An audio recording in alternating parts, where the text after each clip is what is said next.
students, welcome back in Unique Academy channel for English. Students, I am very happy to say you that today I am going to start second chapter of your Beehive book of class 9th. The name of the second chapter is, you can see here, the sound of music. Here are some hard words of this chapter of paragraph 1, 2 and 3. आपका ये जो chapter है वो stanzas wise है, तो यहाँ पे मैंने स्टेंजा 1, स्टेंजा 2 और स्टेंजा 3 का कुछ हार्ड वर्ड सेलेक्ट किया हुआ है.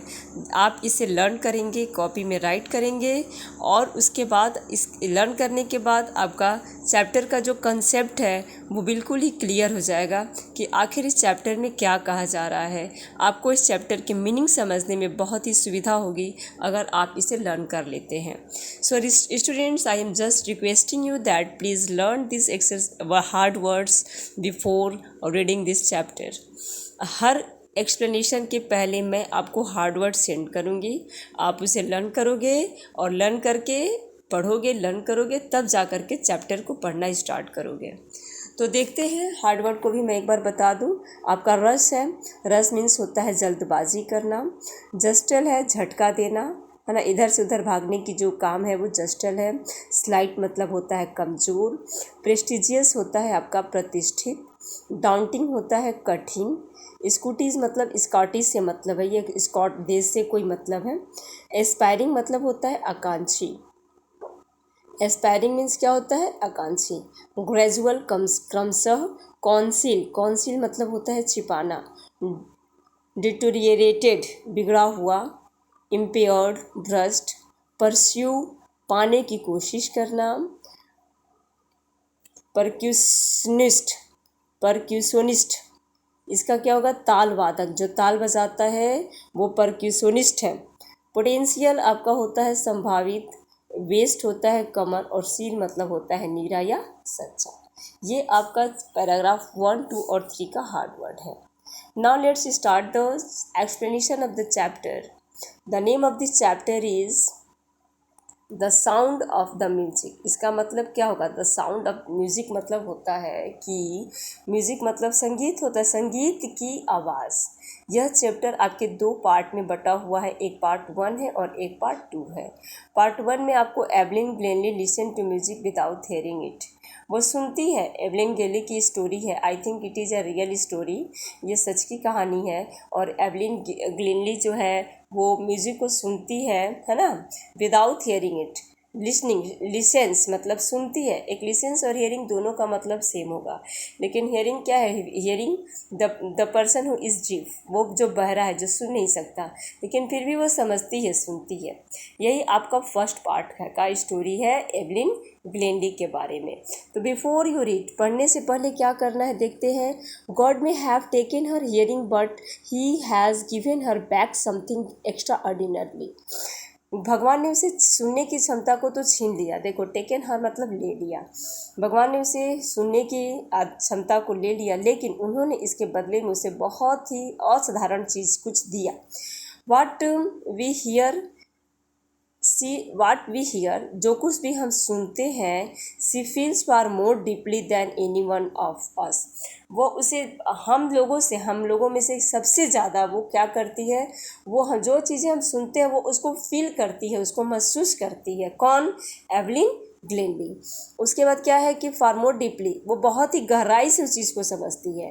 That is why she expresses music so beautiful. इसी वजह से वो म्यूज़िक को बहुत ही खूबसूरती से एक्सप्रेस करती है, दिखाती है. Read the following account of person. यहाँ से देखिए, ये बिफोर यू रीड, चैप्टर पढ़ने से पहले हम इसका जानेंगे कि आखिर इस चैप्टर में क्या है. इसीलिए दिया जाता है बिफोर यू रीड, क्या आखिर इस चैप्टर में क्या कहा जा रहा है आपसे. तो कहा गया है कि read the following account of a person. चलो इसको पढ़ते हैं पर्सन के बारे में.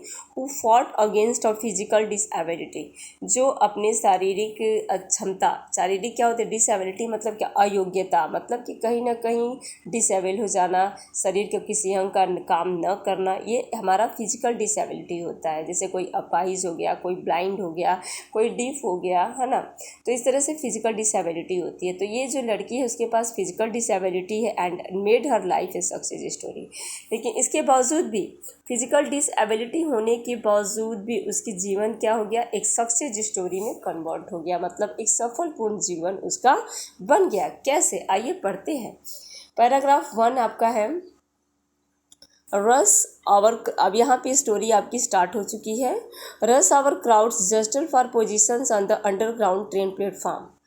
रस आवर क्राउड्स मतलब जो भीड़ थी, है ना, वो घंटों से इधर से उधर भाग रही थी, है ना, ट्रेन पे, प्लेटफॉर्म पे, ट्रेन के प्लेटफॉर्म पे तो हमेशा आप लोग देखते हैं कि भीड़ जो है इधर से उधर भागती है। ट्रेन आ गई तो लोग अपना पोजीशन लेने के लिए दौड़ते रहते हैं।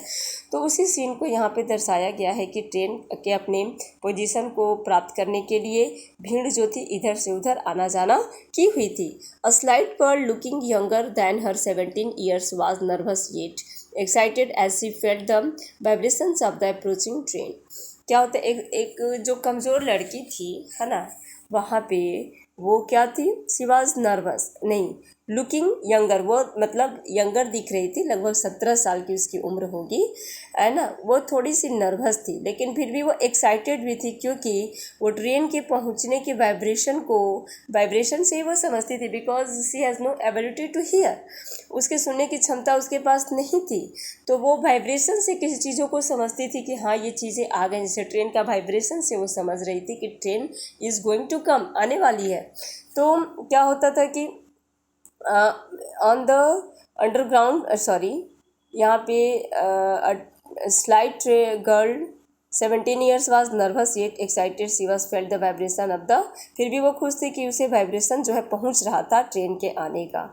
It was her first day at the prestigious Royal Academy of Music in London and daunting enough for her teenagers fresh from a Scottish farm.